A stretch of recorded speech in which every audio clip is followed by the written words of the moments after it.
अभी तक आपने एस्ट्रो तक को सब्सक्राइब नहीं किया है तो सब्सक्राइब करें, शेयर करें और ज़्यादा से ज़्यादा कमेंट्स करें। नमस्कार, मैं हूं डॉक्टर श्रीपति त्रिपाठी। होलाष्टक की शुरुआत के पीछे की शास्त्र सम्मत मान्यता और आध्यात्मिक रहस्य जानिए इस वीडियो के माध्यम से। नमस्कार, मैं हूं डॉक्टर श्रीपति त्रिपाठी। फाल्गुन शुक्ल पक्ष की अष्टमी से लेकर होलिका दहन तक के 8 दिनों को धर्मशास्त्रों में होलाष्टक कहा गया है। इस अवधि में विवाह, मुंडन, गृह प्रवेश, यज्ञोपवीत, नामकरण, नई खरीदारी जैसे समस्त शुभ एवं मांगलिक कार्य वर्जित माने जाते हैं। इसके पीछे केवल परंपरा नहीं बल्कि गूढ़ आध्यात्मिक और वैज्ञानिक कारण भी बताए गए हैं। होलाष्टक शब्द का अर्थ है होली से पूर्व के 8 दिन। धर्मशास्त्रीय मान्यता के अनुसार ब्रह्मवैवर्त पुराण, भविष्य पुराण और निर्णय सिंधु जैसे ग्रंथों में फाल्गुन शुक्ल अष्टमी से पूर्णिमा तक के काल को अशुभ संज्ञक बताया गया है, जिसमें मांगलिक संस्कार नहीं करने चाहिए। होलाष्टक की शुरुआत कैसे हुई? पौराणिक मान्यता के अनुसार एक समय भगवान शिव गहन तपस्या में लीन थे।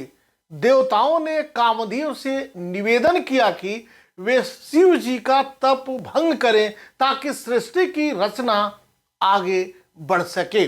कामदेव ने जैसे ही अपने पुष्पबाण से शिव जी पर प्रहार किया तो शिव जी क्रोधित हो उठे और अपनी तीसरी आंख खोलकर कामदेव को भस्म कर दिया। शास्त्रों में उल्लेख मिलता है कि यह घटना फाल्गुन शुक्ल अष्टमी को घटी थी। उसी दिन से यह अवधि अशुभ मानी जाने लगी और होलाष्टक की परंपरा प्रारंभ हुई। इस काल को तामस प्रभाव वाला समय कहा गया, जिसमें प्रकृति और मानव मन दोनों अस्थिर रहते हैं। एक अन्य मान्यता के अनुसार भगवान श्री कृष्ण फाल्गुन शुक्ल अष्टमी से लेकर पूर्णिमा तक 8 दिनों तक ब्रज में गोपियों के साथ होली खेलते थे। इसी कारण 8 दिनों तक होली उत्सव का आध्यात्मिक वातावरण बना रहता है। होलाष्टक में शुभ कार्य क्यों वर्जित है? धर्मशास्त्रों के अनुसार इन 8 दिनों में ग्रहों का उग्र प्रभाव बढ़ जाता है। अग्नि, वायु और सूर्य तत्व प्रबल रहते हैं।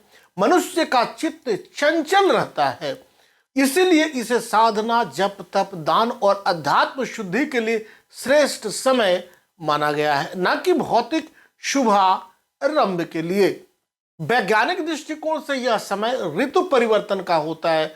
सर्दी समाप्त होकर गर्मी प्रारंभ होती है। शरीर की प्रतिरोधक क्षमता कमजोर होती है, जिससे मानसिक और शारीरिक असंतुलन बढ़ सकता है। इसलिए बड़े कार्यों से बचने की परंपरा विकसित हुई। होलाष्टक में क्या करें? भगवान नाम का जप, महामृत्युंजय मंत्र का जप, शिव मंत्र का जाप, दान, पुण्य, संयमित आहार विहार, सेवा और साधना इस दरम्यान करें। होलाष्टक कोई भय का काल नहीं बल्कि आत्मशुद्धि और साधना का विशेष अवसर है। शास्त्रों ने इसे चेतना को भीतर की ओर मोड़ने का समय बताया है, ताकि होली के दिन हम नए उत्साह, नई ऊर्जा और सकारात्मकता के साथ जीवन में प्रवेश कर सकें। अभी तक आपने इस चैनल को सब्सक्राइब नहीं किया है तो सब्सक्राइब करें, शेयर करें और ज़्यादा से ज़्यादा कमेंट्स करें। नमस्कार, जय श्री कृष्णा। अगर आप मुझसे जुड़ करके अपनी समस्याओं का समाधान चाहते हैं और चाहते हैं कि आपकी समस्याओं को ज्योतिष के माध्यम से सुलझाया जाए तो आप हमसे संपर्क कर सकते हैं, जुड़ सकते हैं एस्ट्रो तक पर।